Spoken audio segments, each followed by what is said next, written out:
નમસ્કાર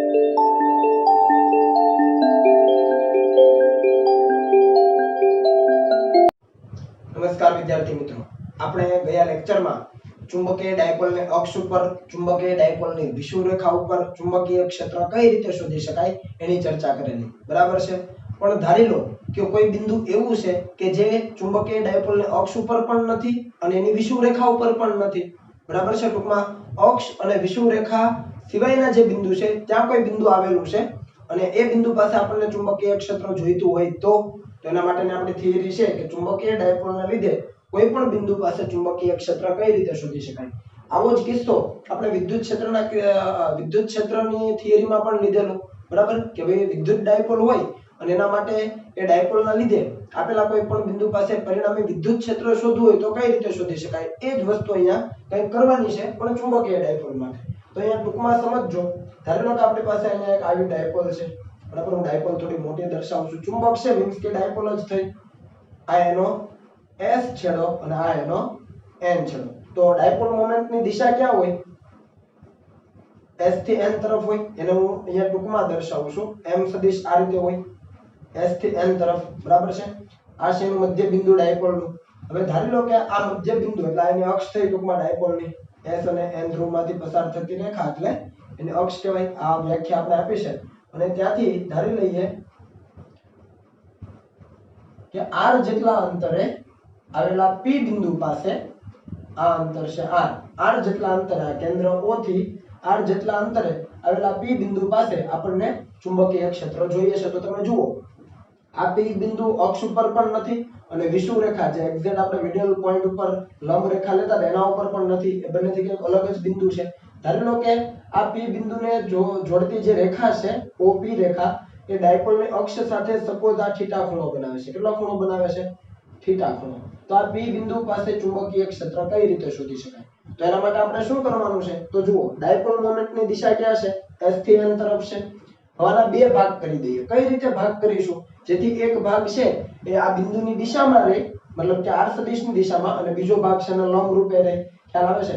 તો આ ડાયપોલ મોમેન્ટના બે ભાગ કરીએ છીએ. ધ્યાન આપજો. એક ભાગ આ રીતે લઉં છું અને આપણે કહી દઈએ S1 N1. કેમ આ બાજુ S1 ને આ બાજુ N1? કારણ કે આ m સદિશ છે, આ θ, તો આ ઘટક કયો બને? આ m સદિશ, આ θ, તો આ બાજુનો ઘટક કયો બને? m cos θ. સમજ આવે છે? તો આ જે ડાયપોલ મોમેન્ટ છે એ બની m cos θ. તો ડાયપોલ મોમેન્ટની દિશા આ બાજુ એટલે આ બાજુ S છેડો હોય, આ બાજુ N છેડો હોય. પણ આ પહેલી ડાયપોલ બની એટલે S1 N1 જે ઘટક મળે છે એને આપણે એ ડાયપોલ મોમેન્ટનો જે ઘટક છે એ છે m cos θ. એટલે આપણે એને S1 N1 એક ડાયપોલ કહી દીધી. બીજી ડાયપોલ કઈ રીતે લેવાની? એક્ઝેક્ટ અને લંબ લેવાની, એટલે આ દિશામાં. તો આપણે એને લંબ એક ડાયપોલ લઈ લઈએ. જુઓ, વ્યવસ્થિત ધ્યાન આપો. બીજો ઘટક આ દિશામાં હોય, એક ઘટક આમ હોય તો બીજો ઘટક આમ હોય, તો જ પરિણામી આમ થાય. તો આ થયો S2 N2, બરાબર છે? અને આની ડાયપોલ મોમેન્ટ કઈ દિશામાં છે? આ બાજુ m sin θ. આ બંને વસ્તુ ક્લિયર થઈ. આ m સદિશ આખો હતો, આ θ, તો ઉપર તરફ m cos θ અને લંબ તરફ m sin θ. દિશા વ્યવસ્થિત જોજો. આ તરફ છે એટલે આ S N, આની દિશા આ તરફ છે એટલે આ S ના M. હવે તમે જુઓ કે આ p બિંદુ છે એ આ પહેલી જે ડાયપોલ છે ને અક્ષ ઉપર કહેવાય. આ જે પહેલી ડાયપોલ છે m cos θ ડાયપોલ મોમેન્ટ ધરાવતી જે ડાયપોલ છે એની અક્ષ ઉપર કહેવાય, અને m sin θ ડાયપોલ મોમેન્ટ ધરાવતી જે ડાયપોલ બને છે એની વિષુવરેખા ઉપર કહેવાય. ખ્યાલ આવે છે? તો આ બંને જે ડાયપોલ છે એકની અક્ષ ઉપર છે અને બીજીની વિષુવરેખા ઉપર છે. તો બંને માટે આપણે ચુંબકીય ક્ષેત્રનું સૂત્ર જાણીએ છીએ. તો આપણે લખીએ કે S1 N1 ના લીધે, તમે જુઓ હું ટૂંકમાં લખું છું કેમ કે આ બોર્ડમાં નથી. S1 N1 ના લીધે એ અક્ષ ઉપર છે, અક્ષ ઉપર ચુંબકીય ક્ષેત્ર આપણે લખીએ તો B1 સદિશ ઇઝ ઇક્વલ ટુ શું આવશે? μ0/4 પાઈ 2 ટાઈમ m, એટલે અહીંયા m cos θ લખવું પડે. સમજ આવે છે? કેમ કે ડાયપોલ મોમેન્ટ અહીંયા કેટલી છે? m cos θ છે. આ જે ડાયપોલ છે એના માટે. અને છેદમાં અંતર કેટલું છે? તો કે એ ડાયપોલના મધ્ય બિંદુથી અંતર છે p બિંદુનું r, તો છેદમાં r³ લખવો પડે. સમજ આવે છે? આપણે એવું ધાર્યું છે કે r is very very greater than l.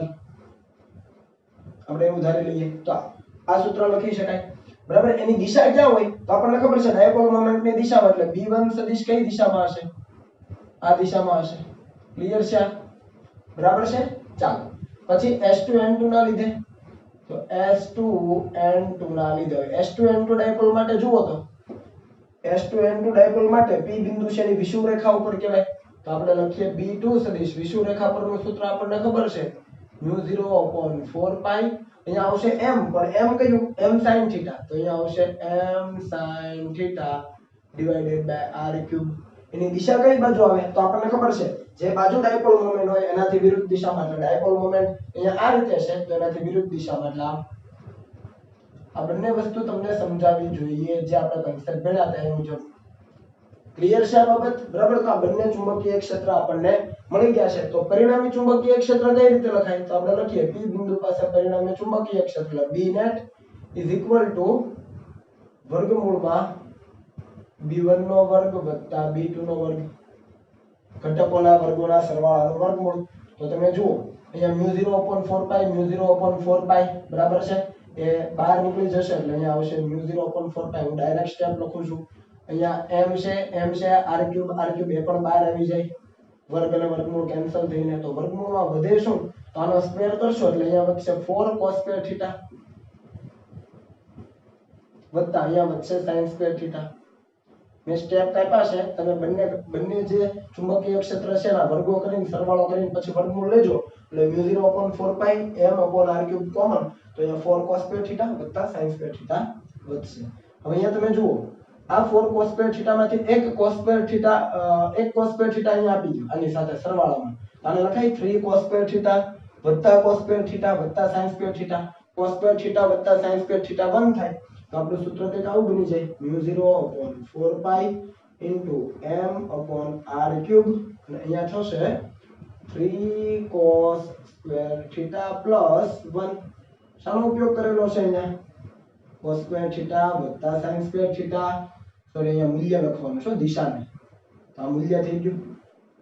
બરાબર, cos² θ વત્તા sin² θ 1 લઈને આપણે આ લખ્યું છે, તો આ આપણો જવાબ થઈ ગયો. ક્લિયર? અહીંયા તમે જુઓ અક્ષ ઉપર બિંદુ હોત તો આ P બિંદુ એ ડાયપોલના અક્ષ ઉપર હોત તો θ કેટલો થાત? આ θ કોની સાથે છે? જુઓ ડાયપોલ મોમેન્ટ અને r વચ્ચેનો ખૂણો છે, તો અહીંયા અક્ષ ઉપર હોત તો θ ઘટીને કેટલો થઈ જાય? 0. આ 0 મૂકો તો cos 0 1, અને cos 0 1 તો આ 3 પ્લસ 1 4, 4 નું વર્ગમૂળ 2, તો આવે μ0/4π 2m/r3. અક્ષ ઉપર આપણે એવું જ લઈએ છીએ, પછી ઘટક નહીં આવે, cos θ ન પડે કારણ કે સીધો અક્ષ ઉપર જ છે. લંબ વિષુવ રેખા ઉપર હોય તો 90, આ 90 એટલે આ 0, આ 1, વર્ગમૂળમાં 1 એટલે 1, તો બાકીનું ખાલી આ વધે μ0/4π m/r3. આ વસ્તુ તમને સમજાય છે, એટલે આ સૂત્ર આપણા માટે ખૂબ અગત્યનું થઈ ગયું. બરાબર છે, આવું જ આપણે વિદ્યુત ક્ષેત્રના કિસ્સામાં પણ લીધેલું. હવે આપણે દિશા જોઈએ છે કે પરિણામી જે ચુંબકીય ક્ષેત્ર છે B net એની દિશા ક્યાં, તો દિશા માટે શું કરવું પડે તો આનો સબાચો પૂરો કરી દઈએ. તમે વ્યવસ્થિત પૂરો કરજો, અહીંયા જગ્યા નથી મારી પાસે, ચાલો છે કરી દઈએ આપણે, અને કાઢી નાખીએ. બરાબર, સબાચો પૂરો કરો તમે, તો સબાચો પૂરો કરો એટલે તમને પરિણામી જે ચુંબકીય ક્ષેત્ર છે B net આ દિશામાં મળે. બરાબર, તો આ છે આપણું B net. ધારી લો કે B1 સાથે આલ્ફા ખૂણો બનાવે. કેટલો ખૂણો બનાવે છે? આલ્ફા. તો તમે અહીંયા tan આલ્ફા લગાવી શકો, તો લગાવો tan alpha. tan alpha is equal to સામેની બાજુ એટલે B2, તો B2 ના છેદમાં B1. ક્લિયર થાય છે? આલ્ફા તો B2 ના છેદમાં B1. ચાલો B2 ના છેદમાં B1 કરો તો શું આવે જુઓ તો μ0/4π ઉડી જાય, m/r3 પણ ઉડી જાય, તો વધે શું ઉપર? અહીંયા વધે sin θ, અને અહીંયા છેદમાં વધે 2 cos θ. બાકી બધું કેન્સલ થાય, જોઈ લો. બરાબર, તો અહીંયા વધે 1/2 અને sin θ cos θ એટલે tan θ. તો tan alpha is equal to 1/2 tan θ. આવું તમને મળી જાય. આવું એક સૂત્ર આપણે વિદ્યુત ક્ષેત્રના કિસ્સામાં પણ લીધેલું. આ મળી ગયું પરિણામી ચુંબકીય ક્ષેત્રનું મૂલ્ય, અને આ એની દિશા આલ્ફા છે. ખૂણો દર્શાવે કોની સાથેનો તો કે B1 સદિશ સાથેનો. ક્લિયર થાય છે? બરાબર, તો આ તમારી કોમ્પિટિટિવ એક્ઝામ માટે સૂત્ર અગત્યનું છે, ખાસ ધ્યાન રાખીને નોટ ડાઉન કરી લેજો. ચાલો હવે લખી લો. ચાલો ત્યાર પછી આગળ ચર્ચા કરીએ તો આપણે એ જોઈએ કે કોઈ વિદ્યુત પ્રવાહ આધારિત તાર છે અથવા કોઈ વિદ્યુત પ્રવાહ આધારિત લૂપ છે અથવા સોલેનોઇડ છે એ ચુંબકીય ડાયપોલ તરીકે કઈ રીતે વર્તે છે એ જોવાનું છે. તો મેં અહીંયા ટાઇટલ આપ્યું છે કે ચુંબકીય ડાયપોલ તરીકે આપણે વન બાય વન લઈએ. પહેલું લઈએ ચુંબકીય ડાયપોલ તરીકે વિદ્યુત પ્રવાહ આધારિત તાર. વિદ્યુત પ્રવાહ આધારિત તાર આ તમારા બોર્ડના સિલેબસમાં નથી, કાઢી નાખવામાં આવ્યો છે, પણ હું આને અહીંયા એક્સપ્લેન કરી દઉં છું કે ધારી લો કે આપણી પાસે વિદ્યુત પ્રવાહ આધારિત તાર છે. આવી રીતે ધારી લો કે આ તાર છે ને એની અંદર વહેતો પ્રવાહ કેટલો છે? I જેટલો છે. બરાબર, ઉપરની દિશામાં. તો હવે તમે સમજો આ તારને આ રીતે રાખેલું છે અને પ્રવાહ ઉપરની દિશામાં વહી રહ્યો છે. તો આ તારના કારણે ચુંબકીય ક્ષેત્ર રેખાઓ કઈ રીતે હશે? તો એ શોધતા મેં તમને શીખવેલું છે કે ભાઈ અંગૂઠો છે, જમણા હાથનો અંગૂઠો એ પ્રવાહની દિશામાં રાખો. એટલે આ તાર છે અને પ્રવાહ ઉપર જાય છે તો અંગૂઠો પ્રવાહની દિશામાં અને આંગળીઓ તમે વાળો તો આંગળીઓ વાળો એ તમને ચુંબકીય ક્ષેત્ર રેખાની દિશા આપે. એટલે તમે જુઓ તો અહીંયા પેલા ચુંબકીય ક્ષેત્ર રેખા આ રીતે બનાવી દઈએ. આ ચુંબકીય ક્ષેત્ર રેખા છે. હવે એની દિશા ક્યાં? તો તમે જુઓ પ્રવાહ ઉપર જાય છે, આમ ઘુમાવો એટલે આવી રીતે ખ્યાલ આવે છે આમ. તો અહીંયાથી આવી રીતે આ દર્શાવી શકાય. આ છે ચુંબકીય ક્ષેત્ર રેખા. ચુંબકીય ક્ષેત્ર રેખા આવી રીતે ઘણી બધી ક્ષેત્ર રેખાઓ દર્શાવી શકાય. ખ્યાલ આવે છે? તો આ ચુંબકીય ક્ષેત્ર રેખા છે. હવે તમે વિચારો પ્રવાહ ઉપર હતો, ચુંબકીય ક્ષેત્ર રેખા આ રીતે છે. તો ઉપરથી જોઈએ આપણે તો એ કેવું લાગે? વિષમઘડી દિશામાં લાગે. ખ્યાલ આવે છે? આ પ્રવાહ ઉપર તરફ છે, આંગળા આ રીતે ઘુમાવો તો ચુંબકીય ક્ષેત્ર રેખાઓ આ રીતે છે. ઉપરથી આપણે જોઈએ તો શું લાગે? વિષમઘડી દિશામાં. વિષમઘડી દિશામાં લાગે તો એ છેડો કયો બને? ચુંબકનો n છેડો અને ઓટોમેટિક સામેનો કયો બને? s બને. તમે નીચેથી જુઓ તો તમને સમઘડી લાગશે. આ બંને કન્સેપ્ટ મેં તમને સમજાવેલા છે કે જો તમને પ્રવાહ છે એ વિષમઘડી દિશામાં દેખાય, ગાળો વિષમઘડી દિશામાં દેખાય તો એ કયો છેડો હોય? n છેડો હોય. અને સમઘડી દિશામાં દેખાય તો એ s છેડો હોય. તો તમે જુઓ પ્રવાહ આમ જાય છે અને ચુંબકીય ક્ષેત્ર રેખા આ રીતે. એટલે ઉપરથી તમે જોશો તો તમને કેવો લાગશે? વિષમઘડી. નીચેથી જોશો તો કેવો લાગશે? સમઘડી. તો વિષમઘડી હોય તો n અને સમઘડી હોય તો s. એનો મતલબ કે વિદ્યુત પ્રવાહ આધારિત તાર છે એ જો n અને s છેડા ધરાવે છે એનો મતલબ કે ચુંબકીય ડાયપોલ તરીકે વર્તે. ઈઝી છે. નંબર 2, ચુંબકીય ડાયપોલ તરીકે વિદ્યુત પ્રવાહ આધારિત લૂપ. ચુંબકીય ડાયપોલ તરીકે વિદ્યુત પ્રવાહ આધારિત લૂપ. આપણે મોડેલ લીધેલું, આપણે બોહરનું મોડેલ યાદ છે? એની અંદર ઇલેક્ટ્રોન છે એ વર્તુળાકાર માર્ગે ભ્રમણ કરતો હતો. તો ઇલેક્ટ્રોન વર્તુળાકાર માર્ગે ભ્રમણ કરે છે. ધારી લો કે હું આ રીતે દર્શાવું છું ઇલેક્ટ્રોનનું જે ગતિપથ છે એને. બરાબર છે? આ રીતે. બરાબર, તો ઇલેક્ટ્રોન આ રીતે ફરી રહ્યો છે. તેનાથી વિરુદ્ધ દિશામાં પ્રવાહનું નિર્માણ થાય. સમજ આવે છે? ઇલેક્ટ્રોન આમ ફરે છે તો એનાથી વિરુદ્ધ દિશામાં પ્રવાહનું નિર્માણ થાય. એટલે આ રીતે સપોઝ ઇલેક્ટ્રોન આમ ફરી રહ્યો છે. આ રીતે સપોઝ. રેડી? તો તમે હવે વિચારો કે આ એનું સેન્ટર છે જ્યાં ન્યુક્લિયસ હશે. ઓકે? તો ઇલેક્ટ્રોન છે એ કઈ રીતે ફરી રહ્યો છે? આમ ફરી રહ્યો છે, આમ. બરાબર? તો એનાથી વિરુદ્ધમાં પ્રવાહનું નિર્માણ થાય છે. હવે તમે ઉપરથી જુઓ તો તમને કેવું લાગે? આવી રીતે તમે જુઓ તો તમને સમઘડી લાગે. એનો મતલબ કે ઉપરનો છેડો s બને, નીચેનો છેડો છે n બને. વ્યવસ્થિત વિચારો એટલે ખ્યાલ આવે. ઇલેક્ટ્રોન છે કઈ રીતે ફરી રહ્યો છે? આમ. બરાબર? તો પ્રવાહ એનાથી વિરુદ્ધમાં હોય. પ્રવાહ એનાથી વિરુદ્ધમાં હોય આ રીતે. તો ઉપરથી તમે જુઓ તો તમને કેવું દેખાય? વિષમઘડી દેખાય. તમે આ રીતે પ્રવાહ છે આમ. સોરી, ઉપરથી જુઓ એટલે તમને સમઘડી દેખાય. બરાબર છે? તો ઉપરનો છેડો છે s બને, નીચેનો n બને. અને એવી જ રીતે જો આપણે વાત કરીએ તો ચુંબકીય ડાયપોલ તરીકે સોલેનોઇડની પણ આપણે વાત કરી શકીએ. અને સોલેનોઇડમાં તમે જાણો છો સોલેનોઇડમાં શું હોય છે? સૌથી પહેલા તો સોલેનોઇડની અંદર આવી રીતે ગૂંચળા હોય, એટલે કે તાર હોય. સોલેનોઇડની અંદર ગૂંચળા ના હોય, સોલેનોઇડ પોતે જ ગૂંચળું છે. આવી રીતે તાર હોય, એક બાજુથી પ્રવાહ દાખલ થાય અને બીજી બાજુથી એ બહાર નીકળે. એટલે બધા આવી રીતે જ હોય. ખ્યાલ આવે છે? તો આ પ્રવાહ કઈ રીતે વહી રહ્યો છે? વ્યવસ્થિત રીતે ચેક કરો. તો પ્રવાહ છે એ આવી રીતે વહી રહ્યો છે આમ. હવે તમે આવી રીતે વહી રહ્યો છે તો તમે જુઓ વિષમઘડી દિશામાં પ્રવાહ તમને દેખાય છે. આ બાજુથી જુઓ એટલે n છેડો, સામેનો ઓટોમેટિક કેવો બની ગયો? s છેડો. સમજ પડી? આ સોલેનોઇડ છે તેનાથી પ્રવાહ આ રીતે વહી રહ્યો છે આમ. તો તમે આ રીતે જોશો તો તમને કયો દેખાય? n છેડો. વિષમઘડી દિશામાં દેખાય પ્રવાહ એટલે n છેડો, સામેનો s છેડો.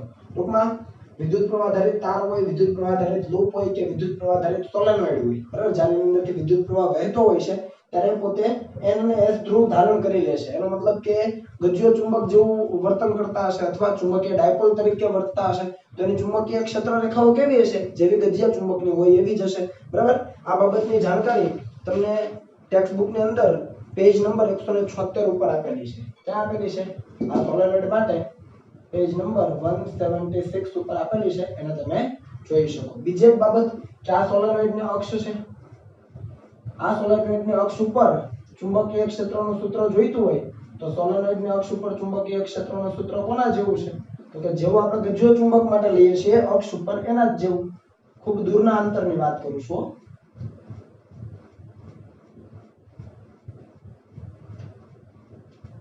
દૂરના અંતર માટે, કારણ કે સોલેનોઇડની અંદરના વિસ્તારમાં તો ચુંબકીય ક્ષેત્ર કેટલું છે? μ0 ni. યાદ આવે છે? તો આ બંને બાબતો ખાસ ધ્યાન રાખવાની છે કે સોલેનોઇડની અંદરના વિસ્તારમાં ચુંબકીય ક્ષેત્ર μ0 ni, પણ જ્યારે સોલેનોઇડની બહારના વિસ્તારમાં અક્ષ પરના બિંદુએ વાત કરીએ ત્યારે ચુંબકીય ક્ષેત્ર છે μ0/4π × 2m/r3, જ્યાં m છે સોલેનોઇડની ચુંબકીય ડાયપોલ મોમેન્ટ છે, કારણ કે ચુંબક તરીકે વર્તવાનું શરૂ કરી દે છે. ખ્યાલ આવે છે? અને આ અંતર ક્યાંથી છે? તો કે સોલેનોઇડના કેન્દ્રથી આપેલા બિંદુનું અંતર છે. સોલેનોઇડના કેન્દ્રથી આપેલા બિંદુનું અંતર આ કોના જેવું છે? તો કે ગજ્યા ચુંબકની જે અક્ષ ઉપર આપણે ચુંબકીય ક્ષેત્રનું સૂત્ર લેતા હતા એના જ જેવું આ સૂત્ર મળે છે. ક્લિયર થાય છે? તો આટલી બાબત છે. આગળ વધીએ. નવો ટોપિક જે અગત્યનો છે, ગૌસનો નિયમ અથવા ગાઉસ પણ આપણે કહીએ છીએ. આપણે એક ગૌસનો નિયમ ભણી ગયા છીએ સ્થિત વિદ્યુત શાસ્ત્રમાં, વિદ્યુત ક્ષેત્ર માટેનો. બરાબર? એ નિયમ કંઈક આવો હતો, integration E dot dA, E અને dA નો ડોટ ગુણાકાર is equal to sigma q upon epsilon 0. કઈ યાદ આવે છે? આ શું હતું?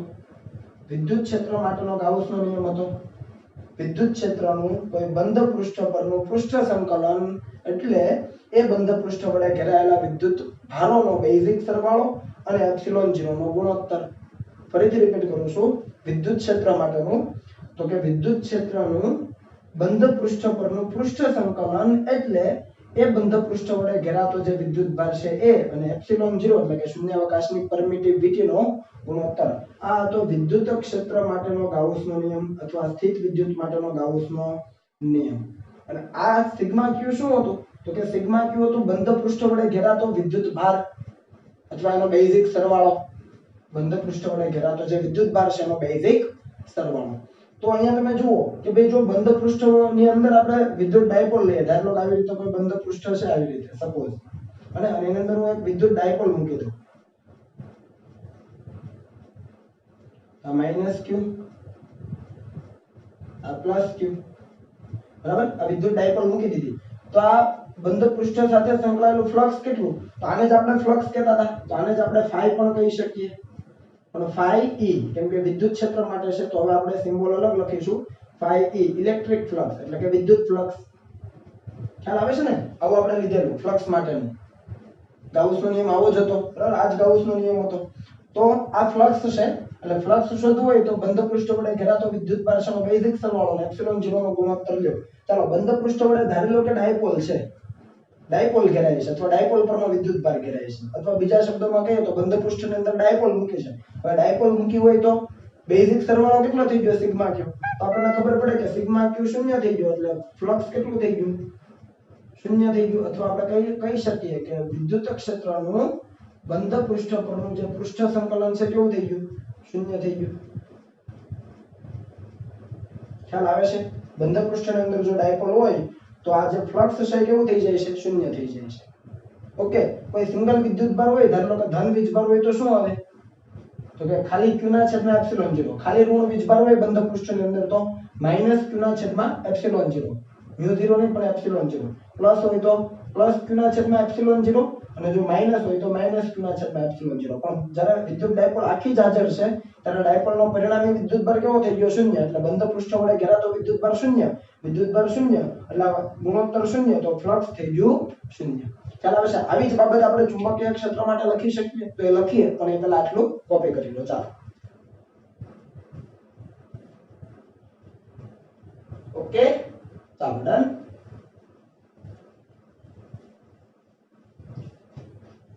તો હવે આપણે લખીએ ચુંબકત્વ માટેનો ગૌસનો નિયમ. ચુંબકત્વ માટેનો ગૌસનો નિયમ જો આપણે લખવા જઈએ તો આવી જ રીતે જેવી રીતે વિદ્યુત ડાયપોલ લીધી એવી રીતે આપણે ચુંબકીય ડાયપોલ લેવી જ પડે. કેમ? કારણ કે એકલો અટુલો ચુંબકનો ધ્રુવ ક્યારેય અસ્તિત્વ ધરાવતો નથી. ફરીથી રિપીટ કરું છું, જ્યારે આપણે વાત કરીએ છીએ ચુંબકત્વ માટેનો ગાઉસનો નિયમ અથવા ગૌસનો નિયમ ત્યારે આપણે આખી ચુંબકીય ડાયપોલ જ ધ્યાનમાં લેવી પડે. કારણ કે એકલો અટુલો જેવી રીતે વિદ્યુતભાર મળી શકે છે એવો એકલો અટુલો ચુંબકીય ધ્રુવ અસ્તિત્વ ધરાવતો નથી. હંમેશા એ જોડમાં જ હોય. તમે n છેડો લ્યો તો સામે s છેડો હોય જ. એટલે આખી ચુંબકીય ડાયપોલ લ્યો, આખી ચુંબકીય ડાયપોલ લ્યો એટલે તમારા માટે તમે જો જોવા જાવ તો વિદ્યુત ડાયપોલ જેવું જ થઈ ગયું. વિદ્યુત ડાયપોલ જેવું જ થઈ ગયું ચુંબકીય ડાયપોલ. તો પરિણામી જે વિદ્યુતભાર આપણે લેવા માંગીએ છીએ એ અહીંયા કેવો થઈ છે? શૂન્ય ડાયપોલ માટે. તો એવી રીતે ચુંબકીય ડાયપોલ માટે પરિણામી ધ્રુવમાન લેવું પડે, એ પણ કેવું થઈ જાય? શૂન્ય થઈ જાય. તો સ્ટેટમેન્ટ કંઈક આવું જ આવે છેલ્લે. સમજાય છે કે નહીં? એકલો અટુલો ધન કે ઋણ વીજભાર અસ્તિત્વ ધરાવે છે, પણ જ્યારે ચુંબકના કિસ્સામાં વાત કરીએ ત્યારે એકલો અટુલો ઉત્તર ધ્રુવ કે દક્ષિણ ધ્રુવ અસ્તિત્વ ધરાવતો નથી. બંને ધ્રુવ એક સાથે જ ઉદ્ભવતા હોય છે, જોડમાં જ હોય છે. અને પરિણામે જો આપણે જોવા જઈએ તો ચુંબકત્વ માટેનો જો ગાઉસનો નિયમ લખીએ આના ઉપરથી શું લખી શકાય? તો આપણે એ લખી શકીએ કે ચુંબકત્વ માટે, હું થિયરી નથી લખતો, ચુંબકત્વ માટે ગાઉસનો નિયમ કંઈક આ રીતે લખાય: integration B dot dA is equal to 0. આના જેવું કોઈ સૂત્ર આવવાનું નથી, સીધું આ સ્ટેટમેન્ટ આવશે. એનું કારણ મેં તમને આપ્યું, કારણ કે એકલો અટુલો ઉત્તર ધ્રુવ કે દક્ષિણ ધ્રુવ અસ્તિત્વ ધરાવતો નથી. ક્લિયર થાય છે? બરાબર. એ બંને સાથે જ હોય છે અને એટલા માટે તમે આ સ્ટેટમેન્ટ આપી શકો કે integration B dot dA is equal to 0. અને શબ્દોમાં શું લખાય? અને શબ્દોમાં લખાય કે ચુંબકીય ક્ષેત્રનું બંધ પૃષ્ઠ પરનું પૃષ્ઠ સંકલન શૂન્ય હોય છે. શું કહી શકાય? ચુંબકીય ક્ષેત્રનું બંધ પૃષ્ઠ પરનું પૃષ્ઠ સંકલન કેવું હોય છે? શૂન્ય હોય છે. અથવા બીજા શબ્દોમાં જો આપણે કહીએ તો આને ફ્લક્સ પણ કહેવામાં આવે છે. તો આને આપણે કહી શકીએ કે phi b is equal to integration b dot dA is equal to 0 પરથી આપણે કહી શકીએ કે કોઈ પણ બંધ પૃષ્ઠ સાથે સંકળાયેલું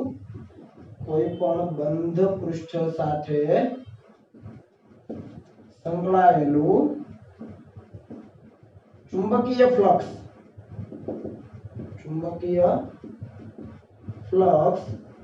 શૂન્ય હોય છે. આ વસ્તુ ક્લિયર થઈ? રેડી?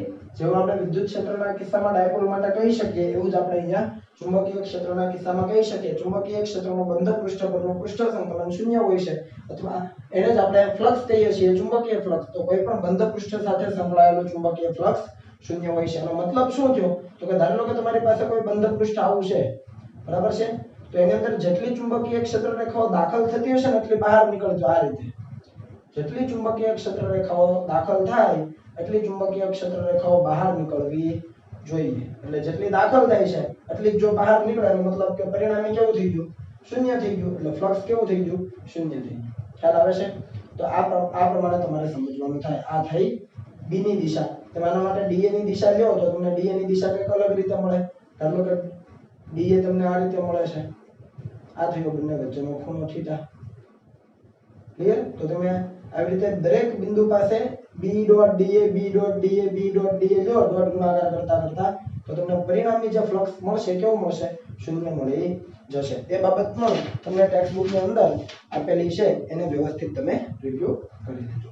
ક્લિયર થાય છે? ચાલો હવે આપણે ફ્લક્સનો એકમ જોઈએ. ચુંબકીય ફ્લક્સનો એકમ તો અહીંયા લખી દઉં છું. ચુંબકીય ફ્લક્સનો એકમ. ચુંબકીય ફ્લક્સનો એકમ શું છે? તો આપણે લખી શકીએ ચુંબકીય ફ્લક્સ phi b નો એકમ.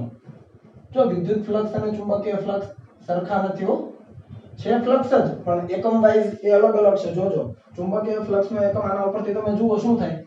ટેસ્લા * મીટર સ્ક્વેર થાય. ખ્યાલ આવે છે? આનો ટેસ્લા નાનો આ એરિયા છે તો મીટર સ્ક્વેર, તો ટેસ્લા * મીટર સ્ક્વેર. અથવા બીજા શબ્દોમાં જો આપણે લખીએ તો આપણે આવું લખતા હતા F = qvb sin θ. કોઈ પણ વિદ્યુત ભાર પર લાગતું બળ. આના ઉપરથી b નો એકમ શું થાય? તો b નો એકમ sin θ નો તો એકમ નો હોય, b નો એકમ આપણને જોઈએ છે જેને આપણે ટેસ્લા કહીએ છીએ, તો ઇઝ ઇક્વલ ટુ શું થાય તો કે ન્યૂટન છેદમાં આનો થાય કુલમ, આનો થાય મીટર પ્રતિ સેકન્ડ. ક્લિયર? sin θ નો એકમ ન હોય, b નો એકમ આપણને જોઈએ ટેસ્લા, તો આનો લખો ન્યૂટન, q નો એકમ છેદમાં જાય તો કુલમ, v નો એકમ છેદમાં જાય તો મીટર પ્રતિ સેકન્ડ. એટલે કુલમ પ્રતિ સેકન્ડ ને q બરાબર it ઉપરથી શું લખાય વિચારો? અને તમે છેદમાં જવા દો આવી રીતે, તો કુલમ પ્રતિ સેકન્ડ ને એમ્પિયર લખાય, તો કુલમ પ્રતિ સેકન્ડ ને એમ્પિયર લખો તો આ થઈ ગયું ન્યૂટન, એ થઈ ગયું એમ્પિયર ઇન્ટુ મીટર. સમજ આવે છે? ન્યૂટન ના છેદમાં કુલમ પ્રતિ સેકન્ડ ને શું લખાય એમ્પિયર, તો એમ્પિયર ઇન્ટુ મીટર. એ ટેસ્લાની કિંમત તમે અહીંયા મૂકો તો શું થાય જુઓ, ન્યૂટન ના છેદમાં એમ્પિયર ઇન્ટુ મીટર આટલું થઈ ગયું ટેસ્લાની જગ્યાએ, ઇન્ટુ મીટર સ્ક્વેર તો છે જ. તો બીજો એકમ શું થાય, એક એક મીટર જાય તો ન્યૂટન ઇન્ટુ મીટર પ્રતિ એમ્પિયર, આવો જ કઈ એકમ છે. બરાબર? અને ન્યૂટન ઇન્ટુ મીટર ને શું લખો તમે જૂલ, તો જૂલ પ્રતિ એમ્પિયર પણ એનો એકમ થઈ જાય. ક્લિયર થાય છે? આ તમારી જાણ માટે, તમારે લખવું હોય તમે લખી શકો, આ તમારી જાણ માટે. પણ આ ન્યૂટન ઇન્ટુ મીટર બચે છેદમાં એમ્પિયર, તો આ એનો બીજો એકમ થયો અને ન્યૂટન ઇન્ટુ મીટર ને લખાય જૂલ, એ તમે જાણો છો. બરાબર? તો આ બીજો એકમ, આ ત્રણ એકમ થયા, tesla into metre square, newton into metre પ્રતિ એમ્પિયર અને જૂલ પ્રતિ એમ્પિયર. તો એના એકમો છે. ચાલો આટલી વસ્તુ હવે કોપી કરી લો. ચાલો આગળ વધીએ. તો તમારે હોમવર્ક ની અંદર ઉદાહરણનો દાખલા નંબર 5.6 અને 5.7 કરવાના છે. આપણે જે પણ કન્સેપ્ટ ભણી ગયા છે એના પર આધારિત તમને એ બંને દાખલાઓ આપવામાં આવેલા છે, થિયરી બેઝ છે. બરાબર? એની અંદર કોઈ પણ જગ્યાએ સમજ ના પડે તો મને એ પૂછી લેજો. બરાબર? કન્સેપ્ટ બરાબર ક્લિયર થયેલો હશે તો એ બંને દાખલાઓ તમને આવડી જશે. રેડી? ત્યાર પછી આપણે આગળ વધીએ તો ટોપિક છે પૃથ્વીનું ચુંબકત્વ. એટલે પૃથ્વી પોતે એક ચુંબક તરીકે વર્તે છે અને એના માટે આપણે જુદી જુદી વ્યાખ્યાઓ છે એ આપવાની છે અને અમુક બાબતો જે છે જે તમારી પરીક્ષા લક્ષી ખૂબ ઉપયોગી છે એ પણ આપણે સમજવાની છે. તો આ પૃથ્વીના ચુંબકત્વની આપણે શરૂઆત કરીએ તો સૌથી પહેલા આપણે એ સમજીએ કે પૃથ્વી ચુંબક તરીકે કેમ વર્તે છે. તો આપણે આવું કઈ રીતે કહી શકીએ કે પૃથ્વી ચુંબક તરીકે કેમ વર્તે છે? તો આપણે એક એક્સપેરિમેન્ટ જોયેલો, પ્રયોગ જોયેલો કે ભાઈ તમારી પાસે કોઈ બાર મેગ્નેટ હોય, ગજિયો ચુંબક હોય. બરાબર છે? ગજિયા ચુંબકને N અને S બંને છેડાઓ હોય છે, ઉત્તર અને દક્ષિણ ધ્રુવ. એને તમે કોઈ દોરીથી લટકાવીને તમે હવાની અંદર મુક્ત રીતે લટકાવો હવામાં, બરાબર છે, તો એનો જે N છેડો છે એટલે કે ચુંબકનો N છેડો એ પૃથ્વીના N છેડા બાજુ અને ચુંબકનો S છેડો એ પૃથ્વીના S છેડા બાજુ સ્થિર થાય. અને આને આપણે ભૌગોલિક ઉત્તર દક્ષિણ દિશા કીધેલી, યાદ આવે છે? પૃથ્વીની જે ભૌગોલિક ઉત્તર દક્ષિણ દિશા છે એની અંદર આ ચુંબકની ઉત્તર દક્ષિણ દિશા સ્થિર થાય. પૃથ્વીની ઉત્તર દક્ષિણ દિશા આપણે જાણીએ છીએ, ધારી લો કે ડાબી બાજુ છે, આ બાજુ પૃથ્વીની ભૌગોલિક ઉત્તર દિશા છે તો એ બાજુ ચુંબકનો જે છેડો હશે એ ઉત્તર છેડો હશે અને આ બાજુ પૃથ્વીની ભૌગોલિક દક્ષિણ દિશા છે તો એ બાજુ ચુંબકનો દક્ષિણ છેડો હશે. આ બાબત આપણે જાણીએ છીએ. એટલે જ્યારે પણ આ જે ગજિયા ચુંબકને હવામાં દોરીથી લટકાવીને મુક્ત રીતે લટકાવવામાં આવે છે ત્યારે NS દિશામાં છે સ્થિર થાય છે. એટલે આપણે સમજી શકીએ કે ભાઈ આજુબાજુ તો કોઈ ચુંબકીય ક્ષેત્ર હતું જ નહીં, તો એ સ્થિર કોના કારણે થાય છે? એવું તો કયું ક્ષેત્ર છે કે જે એના ઉપર બળ લગાડે છે અને કોઈ ચોક્કસ દિશામાં સ્થિર કરે છે? તો એ છે પૃથ્વીનું ચુંબકીય ક્ષેત્ર. ક્લિયર થાય છે? એટલે ઘણા બધા ફેક્ટ છે, આપણે એની ડિટેલમાં નથી જતા. જો તમારે ડિટેલમાં જવું હોય તો તમે ટેક્સ્ટબુકના પેજ નંબર 185 પર વાંચી શકો છો. તો પૃથ્વીનું ચુંબકીય ક્ષેત્ર છે જ એ આપણને ખ્યાલ આવી ગયો. હવે આ ચુંબકીય ક્ષેત્ર છે કોના કારણે એ આપણે સમજીએ તો એ બાબતો પણ તમને ટેક્સ્ટબુકની અંદર આપેલી છે કે ભાઈ પૃથ્વીનું ચુંબકીય ક્ષેત્ર છે બહુ પહેલાના વર્ષોમાં એવું માનવામાં આવતું કે પૃથ્વી છે એના પેટાળમાં એટલે કે એના ગર્ભ ભાગની અંદર કોઈ એક મોટો ચુંબક રહેલો છે. બરાબર છે? અને એ ચુંબકના કારણે એ ચુંબકની જે ક્ષેત્ર રેખાઓ છે એ પૃથ્વીની આજુબાજુ વીંટળાયેલી છે. એટલે કે પૃથ્વી છે એ એના ગર્ભ ભાગમાં રહેલા ચુંબકના કારણે ચુંબકીય ક્ષેત્ર ધરાવે છે. આવું પહેલા માનવામાં આવતું. પછી આગળ જતા એવું માનવામાં આવે કે ભાઈ પૃથ્વી છે એ ધરી ભ્રમણ કરે છે. બરાબર છે? પોતાની ધરી ઉપર ધરી ભ્રમણ કરે છે. હું પરિભ્રમણ નથી કહેતો, પોતાની ધરી ઉપર ધરી ભ્રમણ કરે છે અક્ષને ફરતે. બરાબર છે? ધરી ભ્રમણ કરે છે એટલે એની અંદર તો ઘણા બધા પદાર્થો છે પૃથ્વીની અંદર. બરાબર? એ દરેક પદાર્થો પ્રોટોન અને ઇલેક્ટ્રોનના બનેલા છે. એટલે એ પ્રોટોન અને ઇલેક્ટ્રોન એ અક્ષની ફરતે ધરી ભ્રમણ કરે છે અથવા પરિભ્રમણ કરે છે એવું કહી શકીએ. તો ઇલેક્ટ્રોન અને પ્રોટોનના ભ્રમણને કારણે વિદ્યુત પ્રવાહનું નિર્માણ થાય છે અને વિદ્યુત પ્રવાહના કારણે આજુબાજુના વિસ્તારમાં શું ઉત્પન્ન થાય? ચુંબકીય ક્ષેત્ર ઉત્પન્ન થાય.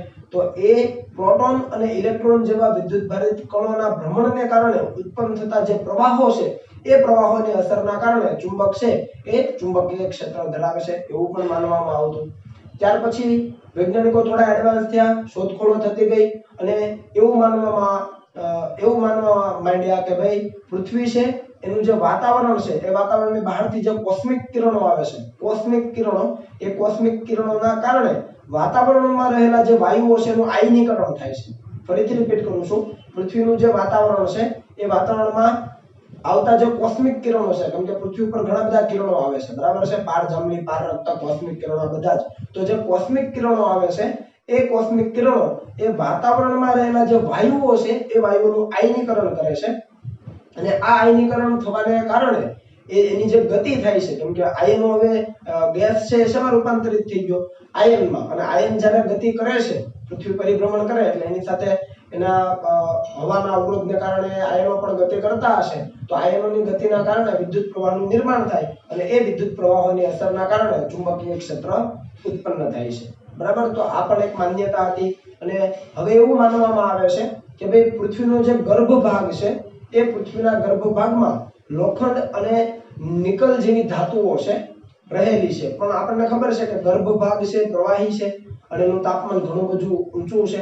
એટલે તાપમાન ઘણું બધું ઊંચું હોવાને કારણે આ લોખંડ અને નિકલ જેવી જે ધાતુઓ છે એ ઘન અવસ્થામાં રહી શકે નહીં. એ શામાં ફેરવાઈ જાય? પ્રવાહી અવસ્થામાં ફેરવાઈ જાય. પ્રવાહી અવસ્થામાં ફેરવાઈ જાય અને એ પણ પૃથ્વીના પરિભ્રમણની સાથે પૃથ્વીના ધરીભ્રમણની સાથે ભ્રમણ કરતી હોય છે. તો એની અસરના કારણે, જેને ડાયનેમો અસર કહેવાય છે, આ ડાયનેમો અસરના કારણે પણ એ પૃથ્વી ચુંબકીય ક્ષેત્ર ધરાવે છે. એટલે છેલ્લો જે આપણે પોઈન્ટ કીધો કે ભાઈ એના ગર્ભ ભાગમાં છે લોખંડ અને નિકલ જેવી ધાતુઓ છે પણ એ ઘન અવસ્થામાં ન રહી શકે, કારણ કે ગર્ભ ભાગ છે એનું તાપમાન ખૂબ ઊંચું છે, સાથે પ્રવાહી અવસ્થામાં છે. બરાબર. તો આ જે પીગળેલ અવસ્થામાં જે લોખંડ અને નિકલ છે એની અસરના કારણે, જેને ડાયનેમો અસર કહેવાય છે, એ ડાયનેમો અસરના કારણે આ જે ચુંબક છે એ ચુંબકીય ક્ષેત્ર ધારણ કરે છે અને એ માન્યતા હજુ સુધી ચાલતી આવે છે. તો આટલી વસ્તુ ક્લિયર છે. આ દરેક બાબત તમને ટેક્સ્ટબુકની અંદર આપેલી છે, તમે વ્યવસ્થિત રીતે એને વાંચી શકશો. અગાઉના જે 3 પોઈન્ટ કીધા એ નથી આપ્યા, પણ તમારી જાણ માટે છે. તો આપણે પૃથ્વીનું ચુંબકત્વ સમજવું છે તો કઈ રીતે સમજી શકાય? તો ધારી લો કે અહીંયા પૃથ્વી છે. હું થોડી આકૃતિ મોટી દર્શાવું જેથી તમને વધારે સમજ આવે. બરાબર છે. આપણે અહીંયા એક જ બોર્ડની અંદર દર્શાવી દઈએ, પછી આપણે આપણી એક્ચ્યુઅલ થિયરી શરૂ કરીશું. જો ધારી લો કે આ પૃથ્વી છે, બરાબર છે, અને આ એની કઈ અક્ષ કહેવાય? તો કે આ પરિભ્રમણ અક્ષ. એક્ઝેક્ટ મિડલમાંથી આપણે કાઢીએ તો આ કઈ અક્ષ હોય? એની પરિભ્રમણ અક્ષ હોય, ધરીભ્રમણ અક્ષ હોય, જે પૃથ્વીના એક સરખા બે ભાગ કરે છે.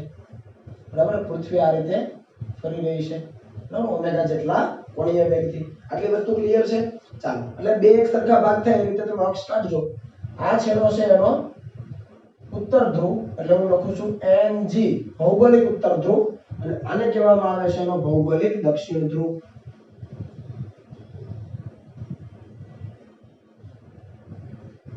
આ જી લખવાનો મતલબ જીઓમેટ્રિકલ નોર્થ. શું લખાય? આ વંચાય અને જીઓમેટ્રિકલ નોર્થ એટલે ભૌગોલિક ઉત્તર ધ્રુવ.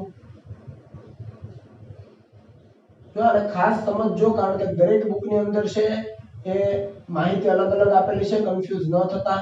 આ છે જીઓમેટ્રિકલ નોર્થ એટલે કે ભૌગોલિક, જીઓમેટ્રિકલ એટલે ભૌગોલિક ઉત્તર ધ્રુવ. એવી જ રીતે SG જીઓમેટ્રિકલ સાઉથ, આને કહેવામાં આવે છે ભૌગોલિક દક્ષિણ ધ્રુવ. આ બધા જાણો છો, બરાબર છે? ક્લિયર છે? ઉત્તર દક્ષિણ પૂર્વ પશ્ચિમ આ વસ્તુ ક્લિયર થઈ ગઈ. હવે આપણે એવી વાત કરી કે પૃથ્વીનું પોતાનું પણ ચુંબકીય ક્ષેત્ર છે, એટલે કે ભ્રમણ કરે છે, બરાબર. તો એની સાથે પેલા અણુઓ છે એ પણ ભ્રમણ કરતા હશે, બરાબર છે, આયનો પણ ભ્રમણ કરતા હશે, એટલે ચુંબકીય ક્ષેત્ર ટૂંકમાં ઉત્પન્ન થાય છે. તો એની પાસે ચુંબકીય ક્ષેત્ર છે એટલે પૃથ્વી પોતે ડાયપોલ તરીકે વર્તતી હશે. અને ડાયપોલ કઈ રીતે ગોઠવાયેલી છે? તો ડાયપોલ છે એ કંઈક આ રીતે ગોઠવાયેલી છે. વ્યવસ્થિત આની અંદર સમજ મેળવજો. ડાયપોલ છે કંઈક આ રીતે ગોઠવાયેલી છે, બરાબર છે. આ છેડો, આ છે એનો N છેડો અને આ છે એનો S છેડો અને ડાયપોલ મોમેન્ટ આ દિશામાં હોય S થી N તરફ. ક્લિયર થાય છે? તો તમે જુઓ કે ડાયપોલ મોમેન્ટ આ રીતે છે. તો ચુંબકીય ક્ષેત્ર રેખાઓ નીકળે ક્યાંથી? N માંથી નીકળે ને દાખલ ક્યાં થાય? S માં થાય. આ પૃથ્વીનું ચુંબક છે. બરાબર છે? જેને આપણે ગર્ભભાગમાં કહીએ છીએ ચુંબક. તો ચુંબકીય ક્ષેત્ર રેખા N માંથી નીકળે ને S માં દાખલ થાય. અહીંયા પણ N માંથી નીકળે S માં દાખલ થાય. તો આપણે અહીંયા એ ચુંબકીય ક્ષેત્ર રેખાઓ દર્શાવવાનો પ્રયાસ કરીએ તો કંઈક આ રીતે થાય.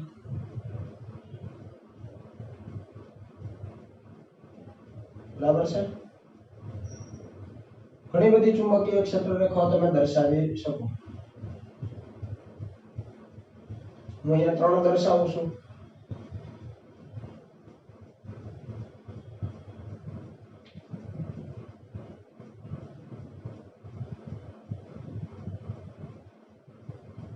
પૃથ્વીના અંદરના વિસ્તારમાં, પૃથ્વીના બહારના વિસ્તારમાં બધી જ જગ્યાએ ચુંબકીય ક્ષેત્ર રેખાઓ તમે દર્શાવી શકો. બરાબર છે? એવી જ રીતે આપણે બીજી ચુંબકીય ક્ષેત્ર રેખા લઈએ. બહારથી એક લઈએ. તમે જુઓ અહીંયાથી બહાર નીકળે છે આ રીતે. બરાબર છે? અહીંયા દિશા આ રીતે છે અને અહીંયા છે શું થાય છે કે દાખલ થાય છે. ક્લિયર? એવી જ રીતે અહીંયાથી બહાર નીકળે છે. આ બાબત ખાસ સમજજો. ફરીથી કહું છું, દરેક બુકની અંદર એ અલગ અલગ એક્સપ્લેનેશન આપેલું છે એટલે કન્ફ્યુઝ ન થતા. બરાબર?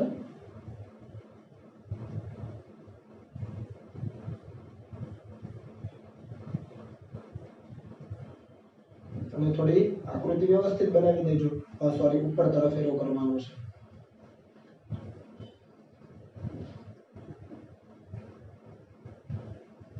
અહીંયાથી દાખલ થાય છે અંદર તરફ. તો આટલી બાબત ક્લિયર થઈ છે. આ ભૌગોલિક ઉત્તર ધ્રુવ, આ ભૌગોલિક દક્ષિણ ધ્રુવ. બરાબર છે ને? પૃથ્વી પોતે ચુંબક તરીકે વર્તે છે તો એની ચુંબકીય ડાયપોલ મોમેન્ટ હોય જે મેં આકૃતિમાં દર્શાવેલી છે. તો N ધ્રુવમાંથી ચુંબકીય ક્ષેત્ર રેખા બહાર નીકળે. બહારના વિસ્તારની વાત કરીએ તો N ધ્રુવમાંથી બહાર નીકળે, S માં દાખલ થાય. N માંથી નીકળે, S માં દાખલ થાય. આ રીતની પરિસ્થિતિ છે. તો અહીંયા આ જે અક્ષ છે જે ચુંબકમાંથી પસાર થાય છે, આ અક્ષ, આ S અને N છેડામાંથી પસાર થતી આ જે અક્ષ છે, આ જે અક્ષ, આને આપણે ડાર્ક કરી દઈએ. હવે તમારી સમજ માટે મેં આકૃતિ મોટી દર્શાવી છે. બરાબર? તો આ જે અક્ષ છે એનું કંઈક નામ છે. તો આ જે આપણે અક્ષ છે, આ જેની ફરતે પરિભ્રમણ કરે છે એને આપણે પરિભ્રમણ અક્ષ તો કહીએ જ છીએ. પરિભ્રમણ અક્ષ તો કહીએ જ છીએ, પણ આપણે અહીંયા મોટા ભાગે નામ આપીશું એની ભૌગોલિક અક્ષ. શું કહીશું? ભૌગોલિક અક્ષ. પૃથ્વીની ભૌગોલિક અક્ષ એ જેની પરિભ્રમણ અક્ષ છે કે જેની ફરતે પૃથ્વી ફરી રહી છે. બરાબર? તો આ જે ચુંબકમાંથી પસાર થતી આ જે અક્ષ છે એને શું કહેવામાં આવે છે? તો આ જે અક્ષ છે એને કહેવામાં આવે છે પૃથ્વીની ચુંબકીય અક્ષ. પેલી ઊભી છે એક્ઝેક્ટ લંબ રૂપે છે ભૌગોલિક અક્ષ, અને આ જે ભૌગોલિક અક્ષ છે એની સાથે અમુક ખૂણે નમેલી જે અક્ષ છે જે ચુંબકમાંથી પસાર થાય છે એને કહેવામાં આવે છે ચુંબકીય અક્ષ. આ દરેક જે બાબતો છે ખાસ ભૂલી ન જતા, કારણ કે આનો ઉપયોગ આપણે વ્યાખ્યાઓમાં કરવાના છીએ. બરાબર છે? દરેક જે ધ્રુવના નામ આપું છું એ પણ ભૂલી નથી જવાના. ક્લિયર થાય છે? તો આ છે ભૌગોલિક ઉત્તર, આ છે ભૌગોલિક દક્ષિણ. આ જે અક્ષ છે જેની ફરતે પૃથ્વી પરિભ્રમણ કરી રહી છે એને કહેવામાં આવે છે પૃથ્વીની ભૌગોલિક અક્ષ.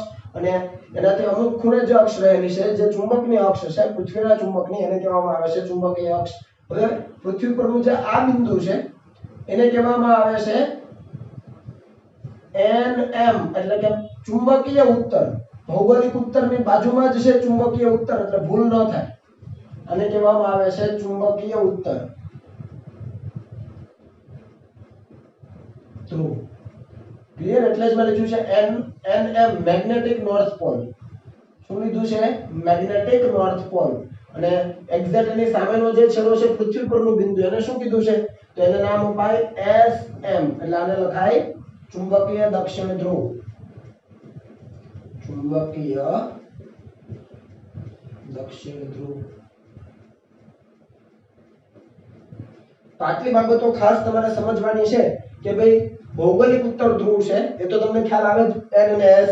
તો ભૌગોલિક ઉત્તર ધ્રુવ છે એની તરત બાજુમાં છે ચુંબકીય ઉત્તર ધ્રુવ છે, અને ભૌગોલિક દક્ષિણ ધ્રુવ છે એની તરત બાજુમાં ચુંબકીય દક્ષિણ ધ્રુવ છે. એટલે બંનેના ઉત્તર ધ્રુવ નજીક નજીક છે, દક્ષિણ ધ્રુવ નજીક નજીક છે. આવું તો યાદ રહે જ ને.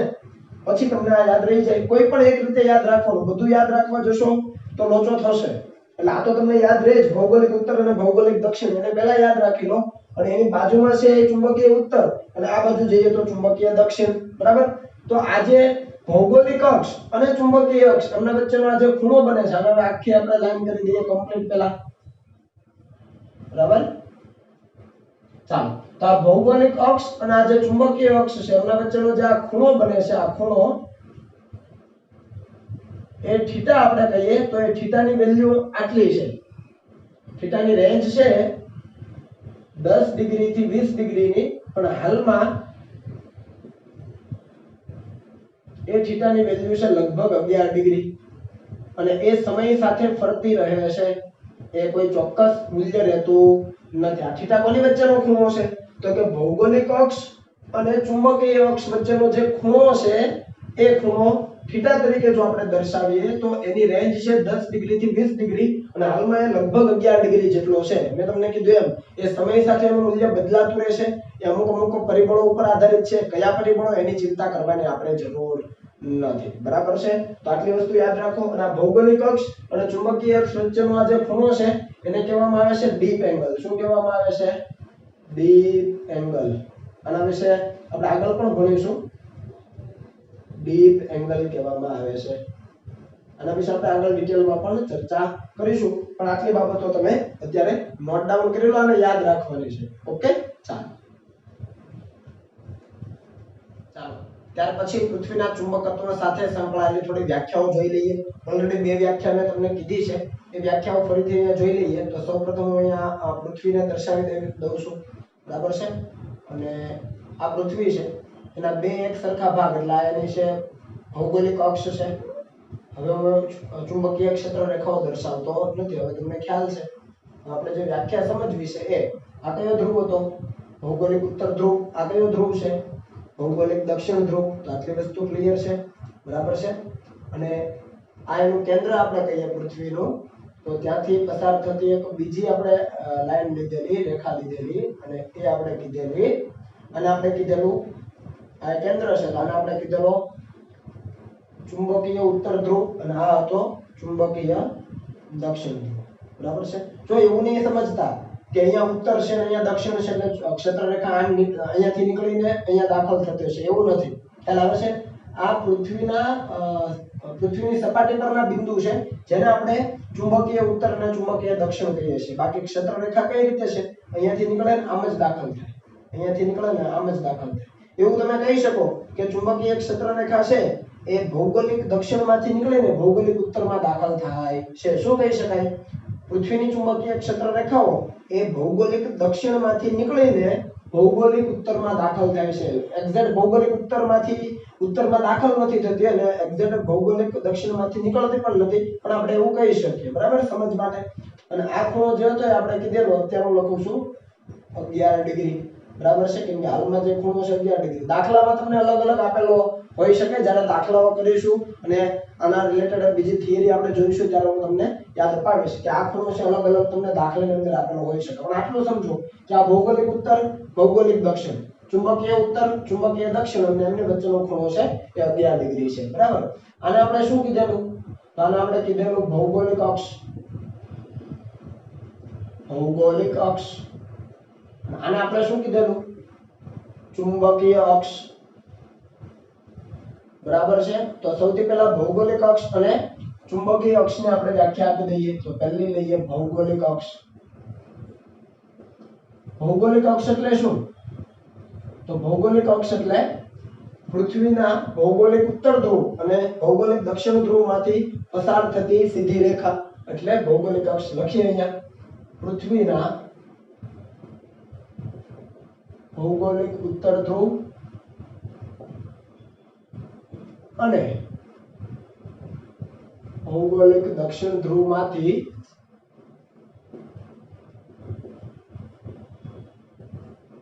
પસાર થતી રેખા એને શું કહેવામાં આવે છે? ભૌગોલિક અક્ષ. આપેલી વ્યાખ્યા ઈઝી હતી. બીજી વ્યાખ્યા ચુંબકીય અક્ષની વ્યાખ્યા હવે તમને આવડશે. શું લખી શકાય ચુંબકીય અક્ષની વ્યાખ્યા? આના જેવું કંઈક કે પૃથ્વીના ચુંબકીય ઉત્તર ધ્રુવ અને ચુંબકીય દક્ષિણ ધ્રુવમાંથી પસાર થતી રેખા એટલે ચુંબકીય અક્ષ. તો આ તમે જાતે લખી શકશો. શું લખાય? પૃથ્વીના ચુંબકીય ઉત્તર ધ્રુવ અને ચુંબકીય દક્ષિણ ધ્રુવમાંથી પસાર થતી રેખા એટલે ચુંબકીય અક્ષ. નંબર 3 આપણે વાત કરીએ તો ભૌગોલિક વિષુવવૃત્ત. ભૌગોલિક વિષુવવૃત્ત. તો વિષુવરેખા તમને દોરતા આવડે? તો ભૌગોલિક વિષુવવૃત્ત શું છે? તો આ જે ભૌગોલિક અક્ષ છે એને લંબ સમતલ. ખ્યાલ આવ્યો? આ જે ભૌગોલિક અક્ષ છે એને લંબ સમતલ એટલે ભૌગોલિક વિષુવવૃત્ત. આ તમે જાણો છો આવું કઈ? તમે વિષુવરેખા બનાવતા હતા ને? તમે વિષુવરેખા બનાવતા હતા કે નહોતા બનાવતા? તો આ જે ભૌગોલિક અક્ષ છે એને જે લંબ સમતલ છે એને કહેવામાં આવે છે ભૌગોલિક વિષુવવૃત્ત. લખીએ ભૌગોલિક અક્ષને રહેલું લંબ સમતલ. હું ટૂંકમાં લખું છું ભૌગોલિક અક્ષને રહેલું લંબ સમતલ. તો આ જે છે સૌથી મોટું વર્તુળ, અહીંયા તે લંબ સમતલ આવે પણ એને સૌથી મોટું વર્તુળ છે એને કહેવામાં આવે છે ભૌગોલિક વિષુવવૃત્ત. એવી જ રીતે ચુંબકીય વિષુવવૃત્તની વાત કરો તો ચાલો તો ચુંબકીય વિષુવવૃત્ત અને આપણે પેલા નામ આપી દઈએ. આ છે ભૌગોલિક વિષુવવૃત્ત અથવા વિષુવરેખા પણ કહેવાય. હવે ચુંબકીય વિષુવવૃત્ત એટલે તો આ જે ચુંબકીય અક્ષ છે એને લંબ રૂપે. તો એ કેવું હશે? આવી રીતે હશે. આ છે તો એને લંબ રૂપે આ રીતે થાય કે જુઓ વિચારો કે ન પડી. એક્ઝેક્ટ જ વસ્તુ છે. તો અહીંયા તમે લખી શકો ચુંબકીય અક્ષને રહેલું લંબ સમતલ. ચુંબકીય અક્ષ જે છે એને લંબ સમતલ આ જ થવાનું. સૌથી મોટું જે સમતલ છે એ સમતલ તો આ છે. તો એ તમારું કયું બને? ભૌગોલિક ચુંબકીય વિષુવવૃત્ત. ક્લિયર છે? ચાલો ત્યાર પછીની વ્યાખ્યા છે ભૌગોલિક મેરેડિયન. પાંચમું છે ભૌગોલિક મેરિડિયન. એટલે આને કહેવાય ધ્રુવતલ. ભૂલતો નથી તો બુકની અંદર તમને ઓકે ધ્રુવતલ જ આપેલું છે. તો આ કઈ રીતે હું તમને સમજાવું. ભૌગોલિક મેરિડિયન કોને કહેવાય? તો કે ભૌગોલિક ઉત્તર અને ભૌગોલિક દક્ષિણ છે બરાબર. એમાંથી પસાર થતું લંબ સમતલ જો આ રીતે પૃથ્વી છે આખો ગોળો તો ને એક્ઝેક્ટ બે એક સરખા ભાગ કરી દેવું પસાર થતું લંબ સમતલ. એટલે ખરેખર વ્યાખ્યામાં એવું લખાય કે ભૌગોલિક ઉત્તર ધ્રુવ અને ભૌગોલિક દક્ષિણ ધ્રુવમાંથી પસાર થતું સમતલ એને કહેવામાં આવે છે ભૌગોલિક મેરિડિયન. જો પસાર થતી રેખાને આપણે અક્ષ કીધી છે ભૌગોલિક અક્ષ, પણ પસાર થતું જે સમતલ લંબ રૂપે આવું સમતલ લઈએ ત્રિપારીમાણિક વિચારો તો એક્ઝેક્ટ મિડલમાંથી સમતલ પસાર થતું હોય એને કહેવાય ભૌગોલિક મેરિડિયન. તો અહીંયા લખું કે પૃથ્વીના ભૌગોલિક ઉત્તર, પૃથ્વીના ભૌગોલિક ઉત્તર અને ભૌગોલિક દક્ષિણ. ભૌમિતિક નહીં લખતા, ભૌગોલિક બરાબર. ભૌગોલિક ઉત્તર અને ભૌગોલિક દક્ષિણ ધ્રુવમાંથી પસાર થતું સમતલ એને કહેવામાં આવે છે ભૌગોલિક મેરિડિયન. ખ્યાલ આવશે ને? આ ભૌગોલિક ઉત્તર આ ભૌગોલિક દક્ષિણ તેને પસાર થતું આ જે લંબ સમતલ આખું સમતલ જો આમ લંબ રૂપે આમ તો એ છે ભૌગોલિક મેરિડિયન. અને એવી જ રીતે ચુંબકીય મેરિડિયન ની વાત કરો હું અહીંયા દર્શાવી નહીં શકું ત્રિપરિમાણમાં એટલે તમે સમજજો. ચુંબકીય મેરિડિયન એટલે કે ધ્રુવતલ એટલે શું? કેમ કે આ બધી જે વ્યાખ્યાઓ છે એનો ઉપયોગ આગળ જતા આપણે કરીશું બરાબર. આવતીકાલનો જે લેક્ચર છે એમાં એટલે ખાસ અને વ્યવસ્થિત રીતે સમજજો. તો ચુંબકીય મેરિડિયન કોને કહેવાય? આના જેવું જ કે ભાઈ પૃથ્વીનો જે ચુંબકીય ઉત્તર ધ્રુવ છે અને ચુંબકીય દક્ષિણ ધ્રુવ છે એમાંથી પસાર થતું જે આ સમતલ છે આ રીતે એ પણ પૃથ્વીના બે એક સરખા ભાગ કરશે. એક્ઝેક્ટ મિડલમાંથી પસાર થતું સમતલ પણ ચુંબકીય ઉત્તર ધ્રુવ અને ચુંબકીય દક્ષિણ ધ્રુવમાંથી પસાર થાય. તો આપણે લખી શકીએ અહીંયા કે પૃથ્વીના ચુંબકીય ઉત્તર અને ચુંબકીય દક્ષિણ ધ્રુવમાંથી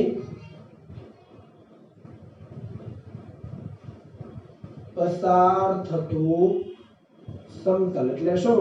એને કહેવામાં આવે છે ચુંબકીય મેરેડિયન. સમજ આવે છે? પૃથ્વીના ચુંબકીય ઉત્તર અને ચુંબકીય દક્ષિણ એમાંથી પસાર થતું લંબ રૂપે જે સમતલ છે એને કહેવામાં આવે છે ચુંબકીય મેરેડિયન. એટલે આપણે આ થીટા ખૂણો જે વ્યાખ્યાયિત કર્યો, જો એક સમતલ આમ છે, વ્યવસ્થિત સમજો.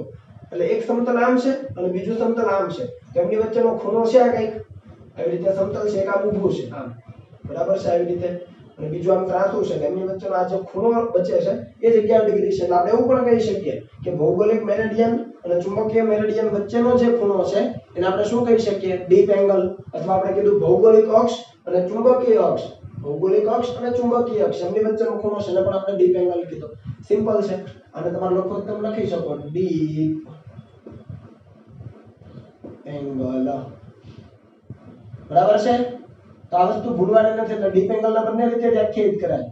એક છે ભૌગોલિક અક્ષ અને બીજી ચુંબકીય અક્ષ, એમની વચ્ચેનો ખૂણો, અથવા ભૌગોલિક મેરેડિયન અને જ્યાં ચુંબકીય મેરેડિયન એમની વચ્ચેનો ખૂણો એટલે ડીપ એંગલ. તમે આટલું પહેલા કોપી કરી લો. આવતીકાલે આ જે વ્યાખ્યાઓ છે એના પર આધારિત જે તારવણી છે એ લઈને આપણે આગળ વધીશું.